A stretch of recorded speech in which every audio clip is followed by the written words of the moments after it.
আসসালামাইকুম গাইস, চলে এসেছি মিথিলা রান্নাঘরে। আপনাদেরকে আরও একবার স্বাগতম। আজকে চুলাই তৈরি করে দেখাবো তুলতুলে নরম খেতে মজা বেকারির সাথে কেক। এখন আমি নর্মাল তাপমাত্রায় থাকা 2টা ডিম ভেঙে নিব। আপনাদের ডিম যদি ফ্রিজে থাকে 1 ঘন্টা আগে বের করে রাখবেন।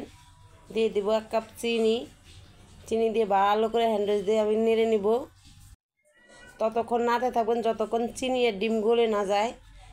চিনিটা অবশ্যই গলতে হবে ভালো করে। এখন দিয়ে দেবো আমি শুকনো উপকরণগুলো ছেড়ে নিব। দিয়ে দেবো 1 কাপ ময়দা। এখন আমি শুকনো উপকরণগুলো ছেড়ে নিব। দিয়ে দেবো 1 কাপ ময়দা। দিয়ে দিছি 2 টেবিল চামচ গুঁড়া দুধ। এখন দিয়ে দেবো 1 চা চামচ বেকিং পাউডার। এখন দিয়ে দেবো স্বাদ মতো একটু লবণ দিয়ে আমি ভালো করে ছেড়ে নিব। এই ছেড়ে নেওয়ার কারণেই কেকটা অনেকটা সফট হয়। এখন ভালো করে নেড়ে নিব। দিয়ে দেবো 1 কাপ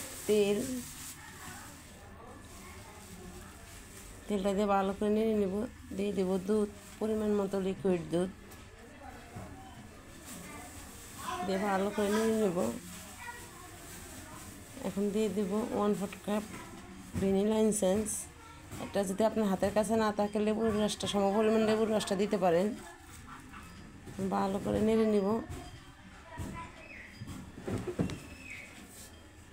ব্যাটারটা কেমন হয়েছে দেখেন। এরকম ব্যাটারটা তৈরি করলে পারফেক্টভাবে আপনি চুলাই কেক তৈরি করতে পারবেন। ব্রাশ করে নিয়েছি। হাতের কাছে বেকিং পেপার না থাকলে আমি একটা লেখার কাগজ নিয়েছি, এরকম লেখার কাগজও করতে পারেন। এখন ব্যাটারটা আমি উপর থেকে ঢেলে দিব। এখন আগের থেকে এই চুলা আমি 10 মিনিট হাইটে পাতিলটা গরম করে নিয়েছি একটা স্ট্যান্ড বসিয়ে। এখন আমি পাত্রটা বসিয়ে দিলাম। সিলভারের ঢাকনা দিয়ে ঢেকে দিব। অবশ্যই সিলভারের ঢাকনা দিবেন, তাহলে কেকের সঠিক কালারটা চলে আসবো। এখন উপর থেকে একটা কাপড় দিয়ে ঢেকে দিব যাতে এই না সে হাওয়াটা বের হয়ে না যায়। 30 মিনিট আমি লো আঁচে রেখে দিলাম। এখন দেখেন মাশাআল্লাহ কেকের কালারটা কত সুন্দর আসছে। এখন আমি একটা কাঠি দিয়ে চেক করে নেব কেকটা সুন্দর হয়ে গেছে।